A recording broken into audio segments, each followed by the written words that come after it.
Hello বন্ধুরা, আজকে আমি তোমাদের একটা নতুন রেসিপি তৈরি করে দেখাবো। যে রেসিপিটা তোমরা একদমই তেল ছাড়া আর টক ঝাল সন্ধ্যেবেলার একটা দারুণ টিফিন রেসিপি খুব কম সময়ে খুব সহজভাবে তৈরি করে নিতে পারবে। দেখে নাও কেমন সুন্দর আমার রেসিপিটা তৈরি হয়েছে। এবার আমি দেখিয়ে দিই তেল ছাড়া কী করে এমন সুন্দর টিফিন রেডি করলাম। এখানে একটা গামলা নিয়েছি, গামলার মধ্যে 1 বাটি পরিমাণে সুজি দিয়ে দিয়েছি। এবার যে বাটি করে আমি সুজি দিয়েছি সেই বাটিরই সম পরিমাণে আমি জল দিয়ে দিচ্ছি। জল দেওয়া হয়ে গেছে। এবার আমি 1 চা চামচ পরিমাণে নুন দিয়ে দিলাম, আর একটা লেবুর অর্ধেকটা আমি কেটে বীজ ফেলে নিয়েছি, সেই লেবুর রসটা সম্পূর্ণ ভালো করে চিপে দিয়ে দিয়েছি। এবার সমস্ত উপকরণগুলোকে আমি ভালো করে নাড়িয়ে নিচ্ছি। এভাবে ভালো করে নাড়িয়ে মিশিয়ে আমি ঢাকা দিয়ে 10 মিনিটের জন্য রেস্টে রেখে দেবো। এর মধ্যে সুজিটা ভালোভাবে ফুলে যাবে। এবার আমি সবজিটাকে রেডি করে নেব। এখানে 2টো আলু আর গাজর আর মটরশুঁটি আমি ভালো করে সেদ্ধ করে নিয়েছি। এবার গাজরটাকে আমি গ্রেট করে দিয়ে দিচ্ছি। গাজরটা গ্রেট করে দেওয়া হয়ে গেছে। এরপর আমি সেদ্ধ মটরশুঁটি দিয়ে দিচ্ছি। এখানে 2 টেবিল চামচ পরিমাণে মটরশুঁটি দিয়েছি। এবার আলুটাকেও আমি ভালো করে একটু ভেঙে নিচ্ছি।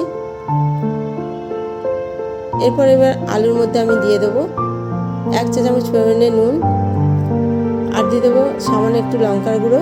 এখানে কাশ্মীরি লঙ্কার গুঁড়ো দিয়েছি, আর 1 চা চামচ পরিমাণে জিরের গুঁড়ো, আর দিয়ে দেবো একটা চাট মশলার প্যাকেট। এখানে তোমরা চাট মশলার বদলে গরম মশলা বা ম্যাগি মশলাও দিতে পারো, তাতেও ভালো স্বাদ হবে। আর দিয়ে দিচ্ছি 2 টেবিল চামচ পরিমাণে টমেটো কুচি, আর 2 টেবিল চামচ পরিমাণে পেঁয়াজ কুচি, আর দিয়ে দেবো 1 চা চামচ পরিমাণে কাঁচা লঙ্কা কুচি, আর দিয়ে দেবো 2 চা চামচ পরিমাণে ধনে পাতা কুচি, আর দিয়ে দেবো অর্ধেকটা লেবুর রস।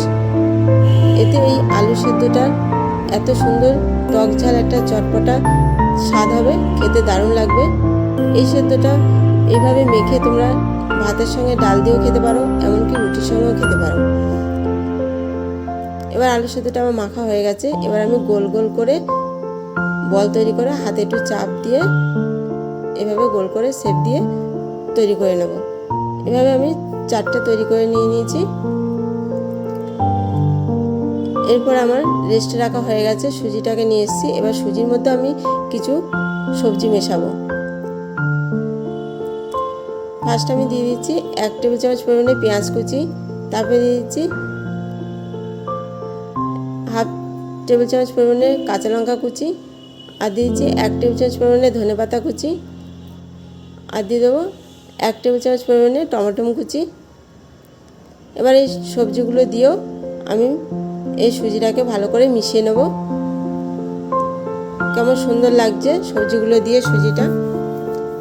এবার যে বাটিতে আমি টিফিনটা তৈরি করব সেই বাটিগুলোতে সামান্য একটুখানি সাদা তেল মাখিয়ে নিচ্ছি। তোমরা ভাবছো তেল ছাড়া রেসিপি, তারপর আবার তেল লাগাচ্ছে। তেলটা লাগানোর জন্য টিফিনটা ভালোভাবে বাটি থেকে সহজে বেরিয়ে আসবে। এভাবে আমি 4টে বাটিতেই তেল লাগিয়ে নিচ্ছি সম্পূর্ণ ভালোভাবে। এবার আমি আবার সুজির মিশ্রণটা নিয়ে এসেছি। এবার এই সুজি মিশ্রণে আমি হাফ চা চামচ পরিমাণে সোডা দিয়ে দিলাম।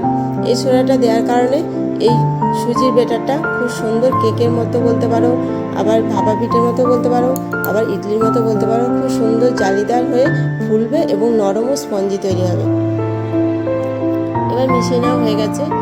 এই সোডাটা দেওয়ার পর বেশি দেরি করবে না, 10 মিনিটের মধ্যেই জিনিসটা তৈরি করে ফেলতে হবে। এবার সমস্ত বাটিগুলোর মধ্যে আমি 2 চামচ পরিমাণে সুজির মিশ্রণটা দিয়ে দিচ্ছি। এই রেসিপিটা কিন্তু বাচ্চাদের জন্য ভীষণ হেলদি, আর শুধু বাচ্চা বলছি কেন, বাচ্চা বড় সকলের জন্যই হেলদি, যেহেতু তেল ছাড়া আর একটু টক ঝাল চটপটা রেসিপি। সন্ধ্যেবেলা দারুণ লাগবে খেতে। তোমরা একদিন তৈরি করলে আবার আরেকদিন তৈরি করে খেতে মন চাইবে, এতটাই স্বাদ তৈরি হবে। এবার আমি আলুর পুরটাও সমস্ত বাটির মধ্যে একটা একটা করে দিয়ে দিচ্ছি। এবার আমার আলুর পুরটা দেওয়া হয়ে গেছে। এবার আমি ওভেনে চলে যাচ্ছি। ওভেনে আমি গ্যাস ধরিয়ে একটা ননস্টিকের কড়াই বসিয়ে তাতে খানিকটা জল দিয়ে একটা স্ট্যান্ড বসিয়ে দিয়েছি, আর জলটা উতাল চলে এসছে। তারপর আমি বাটিগুলো একে একে বসিয়ে দিচ্ছি। এভাবে বাটিগুলো বসিয়ে দিয়ে ঢাকা দিয়ে আমি প্রথমে 2 থেকে 3 মিনিট হতে দেবো।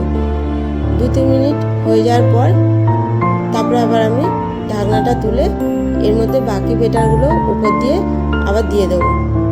প্রত্যেকটা বাটিতে আবার 2 চামচ পরিমাণে করে বেটার আমি দিয়ে ঢাকা দিয়ে দেবো।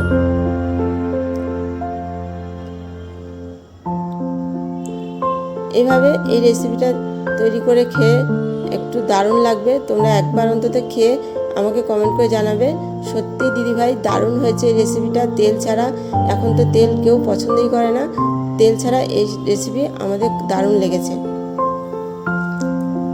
এবার সমস্ত বাটিতে আমার বাদবাকি বেটারটা দেওয়া হয়ে গেছে।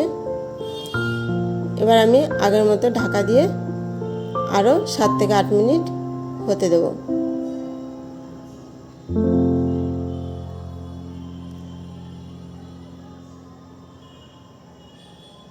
ঢাকা দিয়ে দিয়েছি, 7-8 মিনিট হয়ে গেছে। এবার আমি গরম বাটিগুলো নামাবো না, এখন এভাবে খোলা অবস্থায় রেখে দেবো, ঠান্ডা হয়ে যাবে। তারপরে এক এক করে নামিয়ে তোমাদের আমি দেখিয়ে দেবো যে কেমন সুন্দর তৈরি হয়েছে। এবার ঠান্ডা হয়ে গেছে, বাটিগুলো সব নামানো হয়ে গেছে। এবার দেখে নাও কেমন সুন্দর তৈরি হয়েছে। ঠান্ডা হয়ে যাওয়ার পর বাটি থেকে এই টিফিনটা সুন্দর ছেড়ে যাবে। যে জায়গাটা একটু ছাড়বে না সেখানে একটু ছুরি দিয়ে আলগা করে নেবে, তাহলে সহজেই বেরিয়ে আসবে। এবার দেখে নাও পেছনটা কত সুন্দর জালিদার হয়েছে, পুরো কেকের মতো বলতে পারো, আবার ভাপা পিঠের মতো বলতে পারো, আবার ইডলির মতো বলতে পারো। এর আগেও আমি একবার বলেছি, এবারও বললাম, তোমরা অবশ্যই তৈরি করে খেয়ে দেখে বলবে আমাকে যে সত্যি ইডলির মতো খেতে লাগছে। এবার সমস্ত বাটি থেকে আমার টিফিনগুলো বের করে নেওয়া হয়ে গেছে। দেখে নাও কত সহজে বেরিয়ে আসছে সম্পূর্ণ টিফিনটা। এবার আমি তোমাদের একটা ছুরি দিয়ে কেটে দেখাচ্ছি ভেতরটা কেমন সুন্দর তৈরি হয়েছে।